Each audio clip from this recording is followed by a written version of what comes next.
I oh, Sorry about that. recording in progress. I didn't even have to consent. Um,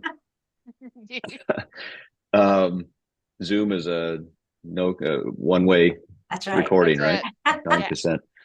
Um, so I've been asked to come on and talk about new developments in E-rate and also the cybersecurity pilot, which is E-rate adjacent, and we've got some other info to talk about on that. So should we go ahead and get started on that? I know looks like we've got a few people on here, and some of them that I know are very interested in the cybersecurity pilot. I'm going to go ahead and put my slide back on then, if I can And find it. I'm noting just to drop questions in the chat as we go. So anybody who is in attendance, please feel free to drop your questions so that we can make sure we get those answered. Hopefully you can see that. Yep, looks great. Yes. So I just put together one slide just with some topics for us to talk about. What is new with E-rate this year? The first item there, the bus Wi-Fi, is actually it was part of E-rate last year. It was added late last year. It is again available, and what that means is that you can get E-rate coverage for hardware and data plans to provide wireless access on your buses for students. So where this can be helpful is if you have long routes, long bus routes. Sometimes we have kids that are on for 45 minutes or an hour one way. Unfortunately, most of the time, that's also coupled with poor service in those areas. And so it may not even help, but that is something to think about. One thing that we were just talking about too is there is an option possibly for some satellite um, on your bus. So we were talking about Starlink does have an option where you can have satellite service on your bus. However, we did talk also that there's some difficulties in getting Starlink to participate in the E-rate program, but that's something we can try to navigate if you're interested. Nevertheless, you can have hardware, you can have the data plans covered at your discount rate. It's a category one service, so it does not impact your category two budgets at all. The second piece that was just added this year, part of the FCC chairwoman's Learning Without Borders, she had a different name. Anyway, she was trying to expand internet access to the home, and COVID really highlighted this when everybody had to go home, highlighted the lack of access to A, computers, and B, internet that was out there. So mobile hotspots have now been added as a category one service to E-rate as well. And this is done with a budget. So whereas bus Wi-Fi, you don't have a budget as far as the how many devices you can or how many buses you can outfit or limit on the data plans. The mobile hotspots you do, in that your budget is going to be limited to 20% of your enrollment multiplied by your discount rate and then rounded up to the nearest 10. So how's that math? So that tells you how many mobile hotspots you would be eligible to purchase through E-rate. So your enrollment times 20% times your discount rate. Why times the discount rate? They wanted to make sure that the less fortunate school districts were able to get more hotspots.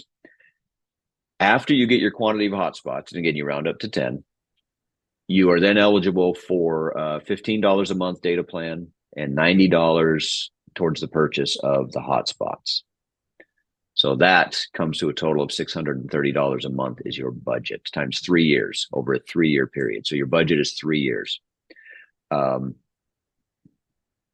Laura's trying to put the math in there. Did I 20% of your enrollment multiplied by the discount rate rounded up to the nearest 10? Yeah, raise your microphone, Laura. Sorry. But yes, Better? there you go. Yes. Awesome. And we Can have a I question for an provide an example. example of that calculation? Thanks, Taiho. Yeah, make me do the math up Do the front. math. Yeah, so if you had 1,000 students and you were an 80% school district, so 1,000 times 20% times 80% yields 160 hotspots that you could get coverage for. Up to. It's You don't have up to to get right. Okay. 160. All right, good. Okay. So if you only needed 100, say you could buy 100, you would get 80% your discount rate of the $15 a month, and 80% of $90 towards the hotspots. So you would still have to pay $12 out of pocket, or I'm sorry, $3 out of pocket. E-rate would pay $12 of the $15 a month plan. If you got a $20 a month plan, you would pay $3 of the first 15, and then you would pay $5 of the last five. So $8 total. That is over a 3-year period. So at the end of 3 years, you would get a new budget, theoretically. So I have a question. So during COVID, when we were getting like grants for I think T-Mobile even had something, it's $20 a month. So do you think that like Verizon and T-Mobile and all, they will be, now that this is new, they'll be coming up with programs that are 15 a month? I absolutely believe that. Yeah. T-Mobile was on a show we called a couple of months ago, and they indicated that they were tailoring plans exactly to the E-rate specs. So I'm guessing yes. The other piece of this too that they're going to have to build in is that the devices themselves have to be SIPA compliant. They have to be filtered. It's not enough for you to have a Chromebook that's running a filter. This puck, the service for this puck also has to be filtered. So that's an added expense, added headache. There's also all kinds of stipulations about how the service provider is supposed to be tracking the usage, not necessarily what your, well, the filter would do this, but not necessarily where you're using it or what you're viewing on the internet, but whether or not you're using it. And if you don't use these devices for 60 consecutive days, you'll get notified. And then if you still don't use them for another 30 consecutive days, then they could be deactivated. And so that's incumbent on the provider to do. So there's all kinds of different rules around this. Suffice it to say, if you are running a program where you are checking out hotspots to your students or staff, I should say, to take home because they do not have access to the internet, this can help with that. If you're doing it anyway. Or damage? Is anything like if we pay $90 for a hotspot, is it just between you and your vendor, like T-Mobile, how they would handle warranty? It is actually, yeah, there's no real stipulation for that other than if you have to replace one due to damage or theft, that you track it so that if there is an audit later and they ask you where are your devices, you can say we received this one, it was damaged and replaced with this one. So yeah, you should also be tracking who gets these, who you check them out to. So if I was going to apply for E-rate hotspot and I said I was eligible for 160 over it's 3 years, right? What if something changes in year 2 or year 3? What if my enrollment goes sky high? It's a good point. It doesn't. This was different than category 2. In that category 2, you could increase. You know what, Diana, you put me on the spot. Sorry. I would have talked about it sooner, but it just occurred to me. But it did just occur. Yeah. And honestly, I don't know of any district that's going to go. No, I believe the budget is set for the 3 years. Okay. Doesn't change.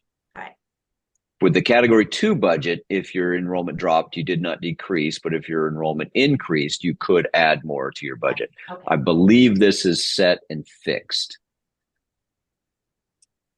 The budget is. Your discount rate may fluctuate. Oh, that's true. So I apologize. She did catch me off guard on that one. And you know what? I should have known that. They pop that. into my head and they pop out my mouth, and I can't control it. No filter. Nothing. No filter. No, I believe it is fixed. Okay. Do we have AST to host? Who's AST? Nan. That is Nan. Nan. Okay, so Nan agrees. She thinks that it's fixed budget. Okay. Yeah. I feel better now. Honestly, I do. I'll reread it now that you said that, though. Okay. The cybersecurity pilot, that is on everybody's mind. That is it's not E-rate. It's going to be similar to E-rate. It's E-rate adjacent. They're using funds, $200 million, funds that were unused in past E-rate years. They're rolling forward into this pilot program, this pilot cybersecurity pilot plan. 200 million total for 3 years nationally, which doesn't sound like a lot of money.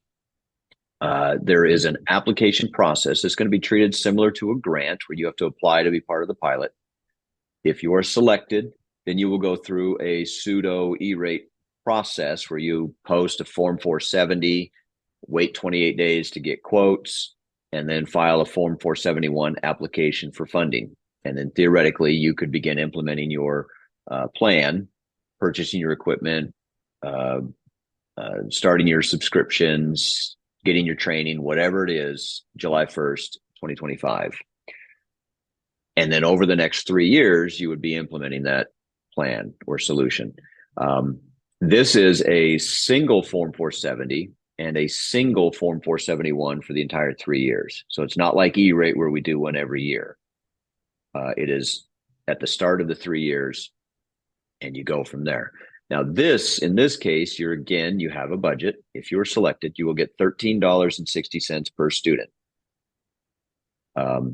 times 3. You get that every year. And if you are with a $15,000 minimum, so if you have less than 1,100 students, you still get $15,000 a year, or $45,000 total over the 3 years.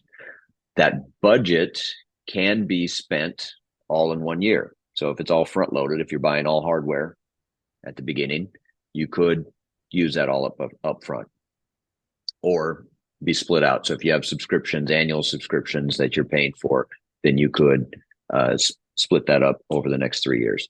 It is at your discount rate. However, it is at your category 1 discount rate. So whereas category 2 tops out at 85%, in this case, it would top out at 90%. So it's a little different in that regard. The application to be included in the pilot is due November 1st. That is called a Form 484. It's a brand new form that was just approved, exactly a month ago, September 17th. It was approved while I was in Disneyland, actually, on an anniversary trip. That's a little side note. But anyway, that's where I was when it was approved. So the Form 484, it is in the E-rate portal. There are separate permissions to access this Form 484. So you have to go into the portal and grant permissions to whoever you want to fill this form out for you. And it's kind of a little separate section in the E-rate portal. There is more information at this FCC website. You can also go to my website at nicelydoneconsulting.com, and I've got a page up there for the cybersecurity pilot with a link to the FCC's page as well. So if that's easier to remember. Yes, Form 484s are due November 1st. So you're going to fill out the Form 484. You submit it. Then theoretically, within 90 days, the FCC is going to tell us who was selected. So sometime in February. If you are selected, then you begin this 470, 471 process. And so it may actually coincide with the E-rate timeline. With the E-rate application window probably going to be middle to end of January to the end of March. So we could be in the same kind of February, March, April timeline for the cybersecurity pilot. After you do your 470 and your 471, you will also be asked to revisit the Form 484, what they're calling Form 484 Part 2, and put in more specifics as to the costs and the exact solution that you applied for. So you will then also, as in a grant, be asked annually, I believe, at the end of each year, to report on how your implementation has gone. Are you meeting your goals? Have you had any attacks, cybersecurity attacks? Were you able to repel them or avoid them? So you are going to have to be able to report on that kind of thing. theoretically, at the end of this 3 years, there will be a decision on whether or not to include these types of products into the E-rate program as a whole, which is a little annoying that we're going to have to wait 3 years to learn about that. But it's a start, though. it is a start. It's Baby positive, steps. Yeah. right? It's a positive start. And we had discussed that. I know a lot of people look at this 200 million and think like that's not a whole lot of money, but it's a lot more than it was last year, right? Because it didn't exist. So exponentially. right. So we especially in Arizona, we need to look at it as a positive, and we need to apply, because the FCC needs to see that it's a necessity, that we need it. And I'm afraid that if districts in Arizona do not apply, or other throughout the country, the FCC is going to say, okay, well, nobody needed it. I guess it was just, Yeah. The other thing that I want to say is it's not a quick application and looking at it. And Colleen, I think you've already started yours as well. I would suggest that if it's something, you need to be looking at it now, because it's November 1st is right around the corner. There's a lot of questions. And if you have a consultant, any consultant, no plugs, any consultant, you should be getting with that consultant. You should have already been talking. So you reach out to them, because it's a process, especially since it's the early days. It's you don't want it to be overwhelming. And so that's just the FCC estimated 15 hours to fill out this form. Yeah, it is not. When they submitted it to the OMB. Now, it's not 15 hours to actually fill out the form. It's 15 hours for you to gather the information that goes into the form. And especially if now most of you have gone through some sort of an audit or some sort of a reconciliation with the trust, or something with Homeland Security, where you've looked at some of the tools that they've provided. So you've got some idea of what it is. Maybe it's not all fleshed out in a plan, but that 15 hours involves pulling together all of these things that we've done and organizing them so that you can then put it into this form. Most of the form is multiple choice, yes, no answers. There are a few where it's free text or attach a document kind of thing. So, but yeah, 15 hours was the estimate. So going in, you should be aware that that's probably how long it's going to take. Now, Eddie had a question here about cost. Can a subscription be less than the minimum 15,000 per year? Yeah, whatever your subscription costs, it costs. Now, if your costs exceed what your allotment is, then obviously you're paying the delta out of pocket. But yes, you can use less than what you're allotted. You don't have to use it all, but whatever you were allotted, whatever your budget is at that $13.60 per student, that dollar amount would be the maximum that E-rate or that the pilot would cover. But then again, your discount rate is applied to that. So if you are less than 1,100 students and you have $15,000 and you are a 90% school district, then you're still paying $1,500 out of pocket.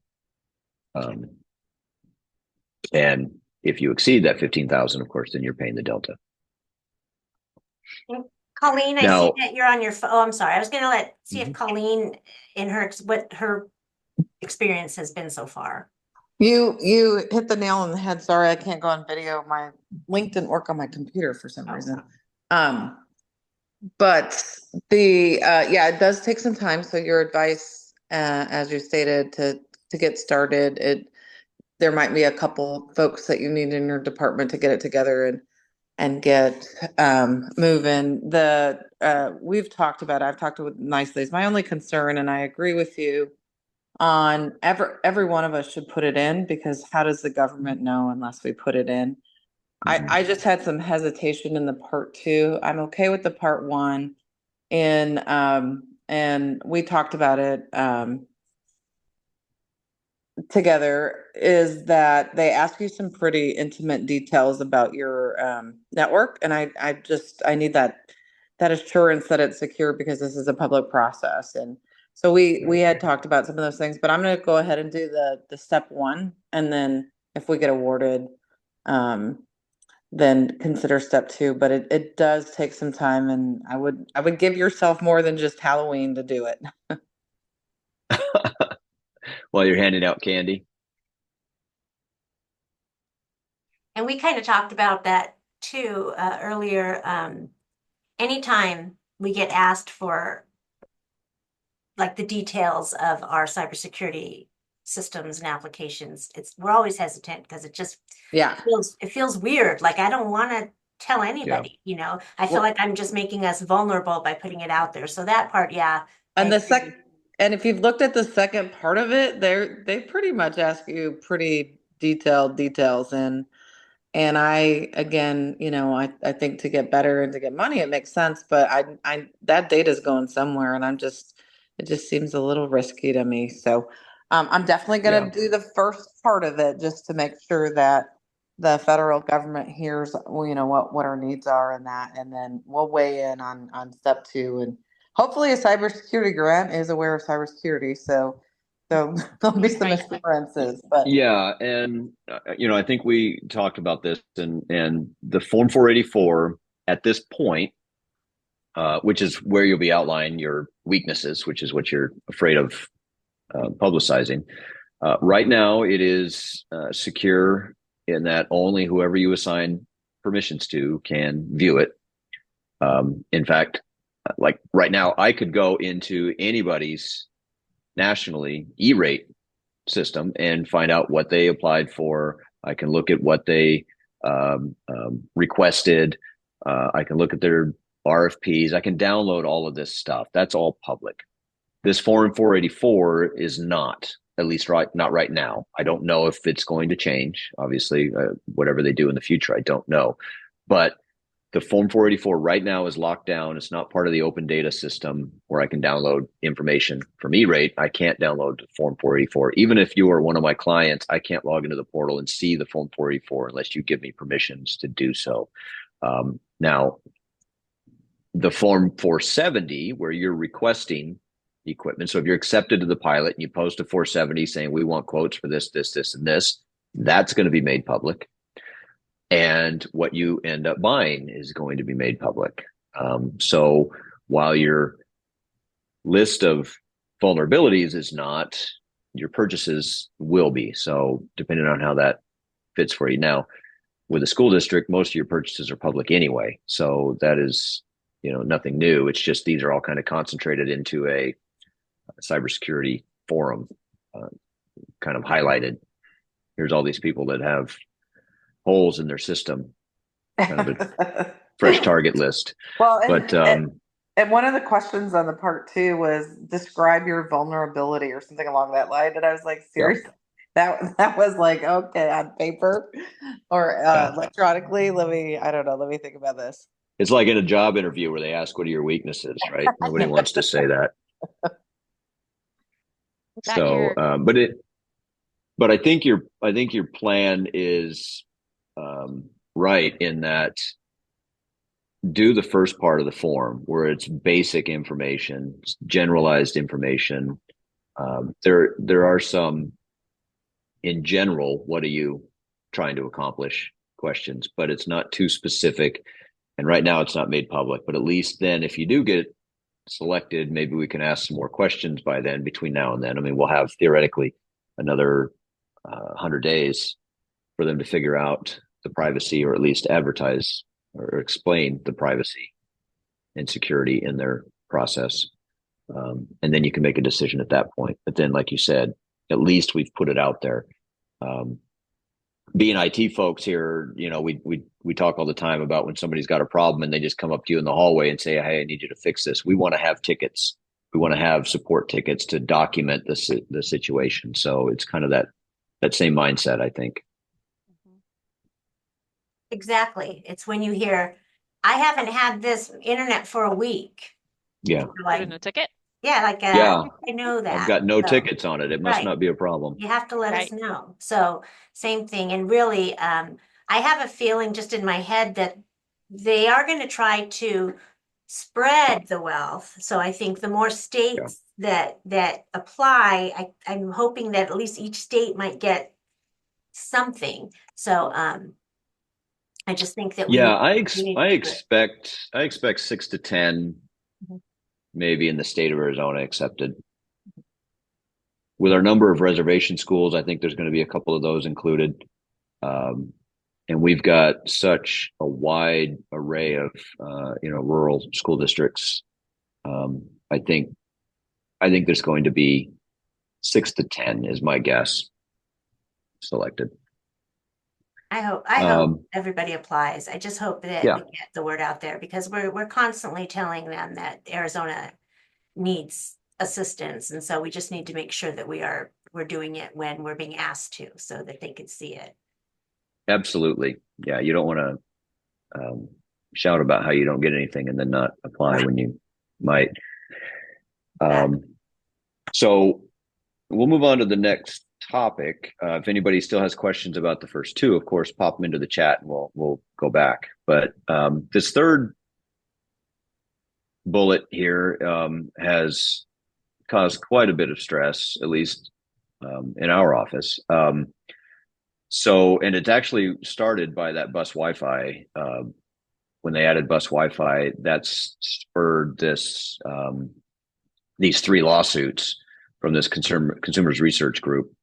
They filed 3 lawsuits in 3 different circuits, 3 different districts, and the 6th and the 11th circuits said nothing to see here. The 5th Circuit, however, which represents Louisiana, Mississippi, and Texas, said they at first they had I think they have an 11 they have 11 judges, I think, on that, and they had a small subset of the judges in a conference that said, no, we don't think there's anything here, but we're going to reserve it until the full panel can look at it. When the full panel looked at it in the 5th Circuit, they agreed with consumers research and said, yep, we find that E-rate is unconstitutional. What was this about? So this is about, it's a delegation question, in that Congress delegated to the FCC the ability to raise funds for this universal service program. But the FCC is now delegated to an outside company, USAC, to manage this fund. And so that is what they are deeming as unconstitutional. 2 layers of delegation. Effectively, they're calling it a tax on the user, the phone users, us, because the funding from interstate calling, long distance calling, and voice over IP interstate calling is where this fund comes from. And the percentage, so they take a percentage of the revenues from those services and put them into the pot. The phone companies have to then put them into this universal service fund, which then funds things like E-rate. There's 4 different programs that it funds. We've got E-rate, we've got rural healthcare, we've got what's called a Lifeline program, and then we've got a low cost program, which is to help expand broadband to rural areas. So those 4 programs are fed by the Universal Service Fund, and the contributions from the phone company have increased from in the last 10 years have increased from 16% of their revenue up to 33% of their revenue quarterly. And so they have to contribute 33% of their revenue in this area. And this area, the long distance phone calling, is shrinking. So the pot of money is shrinking, which is causing the contribution rate to increase in order to keep up this $14 billion $7 billion for the Universal Service Fund. So consumers research filed these lawsuits saying, no, this is unconstitutional. One of the districts upheld that or agreed with them. And on September 30th, the FCC appealed to the Supreme Court. Now, the Supreme Court has not taken up the case yet. So they just came into session like a week ago. And so they're slowly going through their requests. and they have not decided on this yet, whether or not to take up the case. Right now, everything is on hold. So what's going to happen? What are the options? Every legal scholar says if the Supreme Court looks at it, they should agree with the 6th and 11th circuits and say there's nothing here. Everything is fine. The FCC has not delegated anything. They just have another company managing the day-to-day operations. But this Supreme Court has not been very friendly to governmental bodies. And so more than likely, or they've got a bias towards pulling things away from these different entities. So there is a very good chance that they could rule with the Fifth Circuit and say, yes, it's unconstitutional. So what does it mean then? Does it mean that Louisiana, Mississippi, and Texas no longer get E-rate? Does it mean that the whole nation now potentially doesn't get E-rate if there's no enforcement of this paying into this fund? Do the long distance companies all of a sudden just say, why should I do it? There's no point. You can't do anything to me if I don't. Or do they have to come up with a different funding model, which is more likely the case? So this is something that has been imminent. This pool of funding has been shrinking for years. I mean, everybody knows long distance phone calling used to be a huge expense. Now it's not. And so that pool of funding has been shrinking, thus the contribution rate has been increasing. So now they got to find a different way to fund that. And so there are different options, different ideas, I should say. Does the funding come from the internet companies like Google or Apple, or the ones who are benefiting from having more providers on the internet? Does it come from people who purchase the internet? So if you buy internet at home, all of a sudden now, instead of this being on your phone bill, it's going to be on your internet bill. So there are different options that are being thrown around. Nothing yet, though, has happened, and everybody's just kind of waiting to see if the Supreme Court takes up this case. Is there a time limit when they have to, or is there a time frame of when they have to come up with a decision? You know of? I don't know. I know that the FCC had until September 30th to appeal to the Supreme Court, and they did. I don't know. I mean, at some point, the Supreme Court is going to pass on it or accept it. If they pass on it, I don't know what that means. I don't know, honestly. Okay. I don't know what the process is. But we shouldn't be panicking that E-rate's going away. Well, no. And I mean, at least the year that we're in right now, there's not going to be any change, and probably not for the next year. I don't know after that. Shelby's been doing SHLB has been doing a bunch of calls with some lawyers on, and they argue about this and that, and they haven't really had anything concrete that they can point to. They all agree that the Supreme Court should agree with the 6th and the 11th, but that doesn't change the fact that the funding model is dwindling, the funding pot. So, so that doesn't change that. That's going to have to be addressed, and it's been kind of kicked down the road for years now. Okay. So part of the problem, not problem, but part of the situation is that E-rate is not on any congressional budget.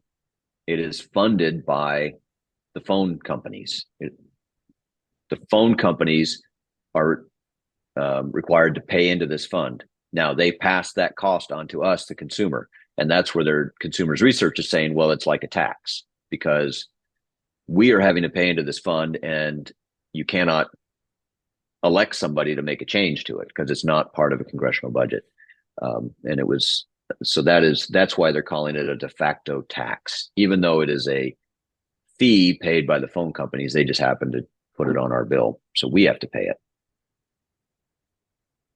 Not to get too political, but do you think the election could affect? You know, the election could very well. I think it's part of, Project 2025, if that's a real thing that happens, that they want to disband the Department of Education.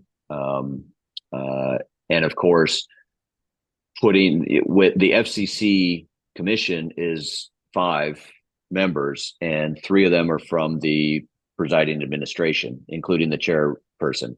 So if Trump is elected, that would swing to 3 Republican, 2 Democrat. And the previous, when he was in office before, the previous FCC chairman, who actually was a former executive with Verizon, he was the one that was pushing getting away with the net neutrality, and so really in favor of the big internet corporations. That has swung a little bit, and now we're more on the liberal side, where they're adding on bus Wi-Fi and mobile hotspots and cybersecurity pilots. So they've kind of increased this fund, and maybe that had gone a little bit too far, and so that's what pushed this lawsuit. So yeah, it absolutely could sway what happens. Now, the irony of that is the quote unquote red states benefit or are much more reliant on E-rate than the blue states are. So the Oklahomas, the Utahs, the Nebraskas, the Idahos of the world are very reliant on E-rate for connecting their schools to the internet. And so, and there is, in fact, the senator from Oklahoma is a big champion of E-rate because of that. So he and the senator from Massachusetts are kind of the 2 that are always fighting for E-rate. So I don't know. I mean, there could be a lot of pushback. It could be small potatoes, and maybe nobody cares. But certainly, changing the FCC makeup, and if something happened to the Department of Ed, then potentially yes, it could really change things. All right. Well, great. Yeah. So I don't see any questions. If anybody has any questions regarding any of the stuff that EJ has gone over, please put it in the chat so we can ask. But so I was going to ask you a question. Oh, go ahead. Just on the very bottom there, you see we are doing another E-rate class at Pendergast Elementary School District on the 22nd of November. So you can sign up at ASBO's website if you want to take part in that. It's always good to hear. And sometimes there's questions asked that you haven't thought of that other people ask. So it's always very helpful. Yeah. Those. And sometimes we get vendors in there too. So it's interesting to hear their perspective. It's good to hear all that stuff. I was going to ask you, so in the parts that like Laura and I play and with AST and NAN, with AST and now COSIN chapter in Arizona, one of our challenges for this state is our rural school districts. And so when we reach out to them and we try to talk to them about cybersecurity or AI and things coming down the pike, they're still struggling with connectivity. So until they can get the connectivity, they can't, having the discussions around cyber and AI just don't make any sense. And I totally get it when I reach out and they're like, hey, we're not even there yet because we don't have internet in our schools. So they're still rubbing sticks together. Right. Yeah. So just from your, EJ, from your experience and your expertise, like what could these districts be doing? Like, what should they be doing? Should they be reaching out to their community? Should they be looking into grants? Like, I don't know, like, because sometimes there's just no companies that are available to them. Right. You're right. Sometimes there's just not any option in your area, or there's one option. And a couple of things have been going on. There has been a push nationally, and we did get some large broadband funds from the federal government that is expanding broadband networks, I believe, along I-19 down south, and then also I-40 up east to west. So there's some fiber installations going along those 2 routes funded by the feds. I don't know how that's going to impact the residents or the businesses or the schools in those areas, or how quickly it will. There is also still some of the state matching funds available in Arizona. So we've had that now for about 5 years, I believe. We've had a pot of money that is available to mostly, I will say that in the past, it's been earmarked for rural school districts, and I believe it still will be, although the makeup at ADE has changed. But I believe there's still about 2 million left in that pot. And Nan, you might know if you've got the exact number. I watched the presentation to the JLBC, but I don't remember the exact number of what was left. But anyway, that 2 million can be stretched because it is not only 2 million. You're combining it with E-rate funds. And so if you want to do a request for proposal to get internet to a rural location and there is a build out cost, say you're a 90% school district or an 80% school district, what happens is the state will kick in. So if you're an 80% school district, you ordinarily would have to pay 20% of the construction cost. In this case, you can get approval from the state. They will kick in 10%. So you're 80 now plus 10, and E-rate matches the state's 10. So now you're 80 plus 10 plus 10 to cover at 100% theoretically. So there is that option still. And so that's how we kind of stretch that $2 million gets stretched because it's only 5 or 10% at a time. Nan, did you have a idea of the actual amount? I don't. I think I want to say it's around 2 million as well. I don't remember off the top of my head. Yeah, I think that's what they had left. So now, when I say the makeup at ADE has changed, the guy who was in charge of that, Mylan Eaton, who was managing that fund, and he was kind of the gatekeeper, has left ADE.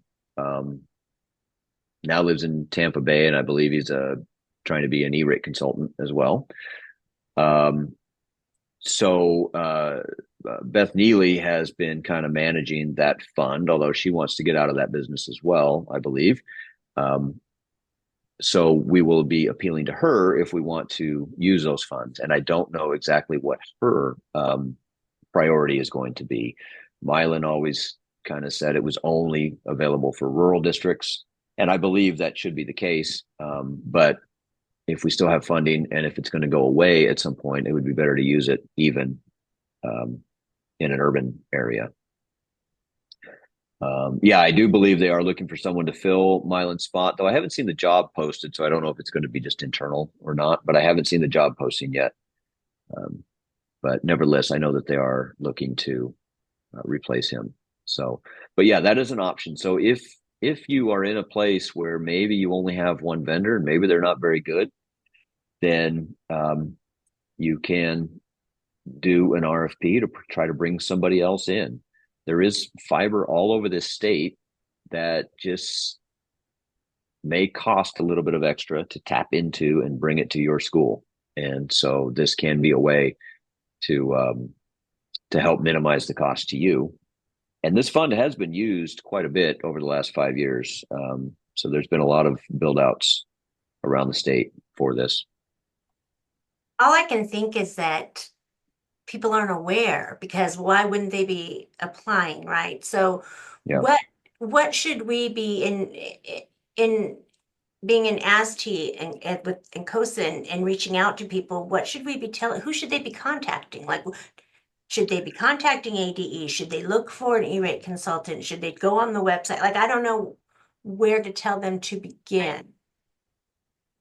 Yeah, that's a good question. I will say that if anybody wants to reach out to me, even if you're not one of my customers, I'll be happy to tell you about what your options are. But otherwise, you do have ADE is still a resource. Beth Neely is now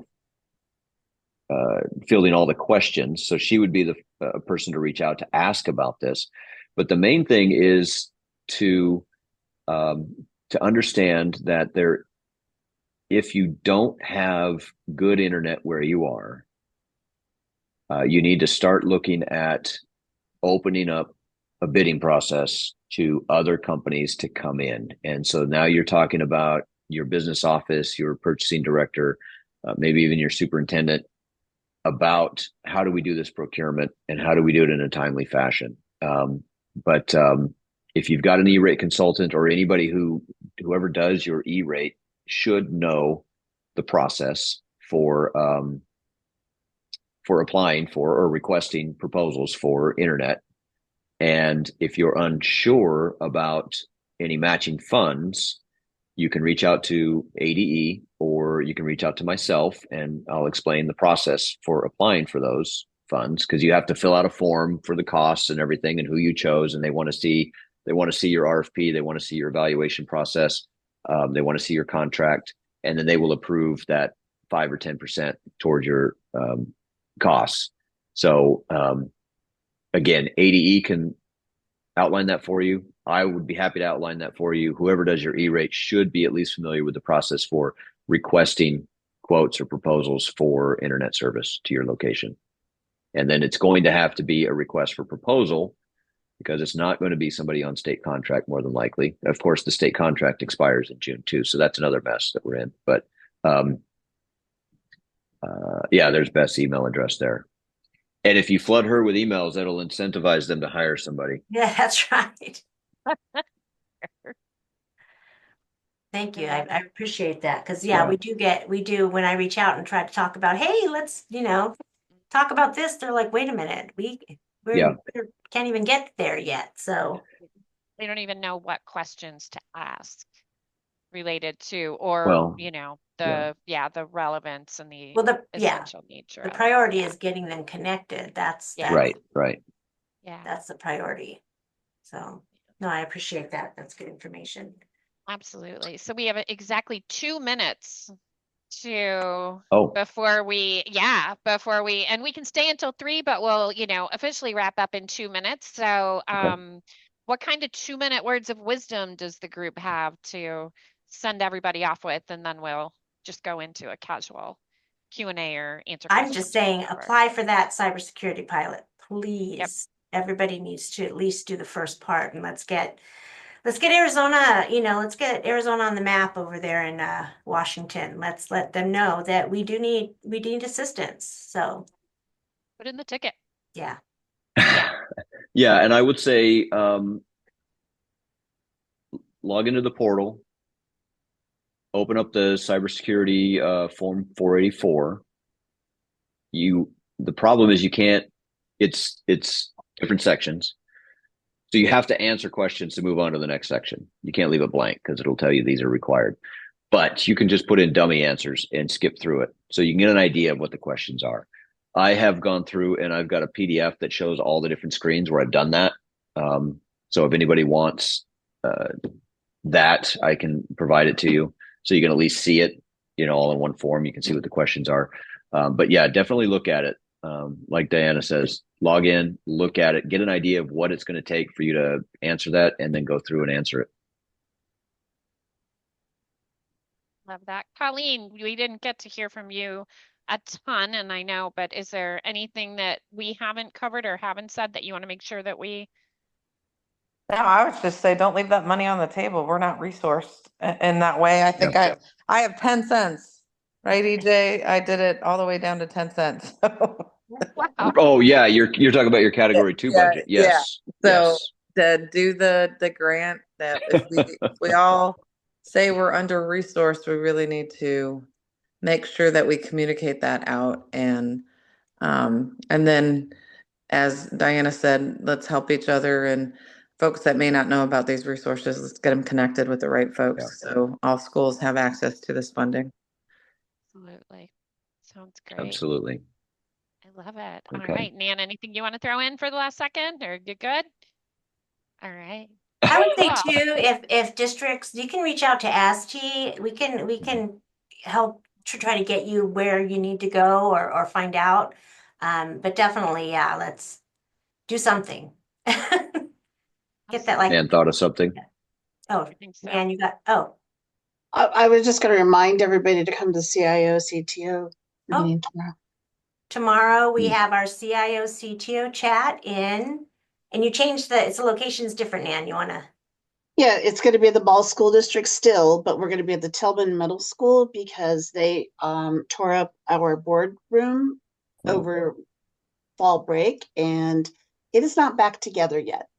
they're doing renovation. So we're going to go to a school, and it's our newest school. It's beautiful, a show place, and we'll bring you there. There's also a Excellent. virtual if you're not able to make it, and you should have received an email with the link and right, so the link to register It was for on it the, has the address yeah. and everything. So And please, you updated listserv too. yeah, So people can yeah, find so the it should be there. information So that's there. tomorrow. So that'll be fun. That'll be a lot of fun. And love to see you see your faces. If you Yeah. can't make it in person, come virtual. But if you can make it in person, we'd love to see bright, shiny faces in person and see people with legs. So And we're we'll planning on talking about attend the in person. transition to Duo from if you were using TELUS or Thales or whatever you want to call it, and transitioning to Duo through the Homeland Security contract. Also, application approval. So what are you doing for application approval? What's some best practices in your district to making sure that your student data is secure and that you're only allowing students to access things that have been approved? Love it. It's gonna be a good So, time. be Time. good. Woo. Yay. Absolutely.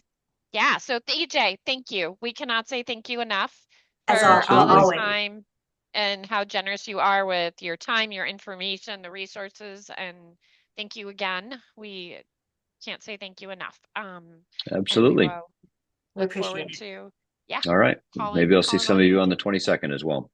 For sure. Absolutely.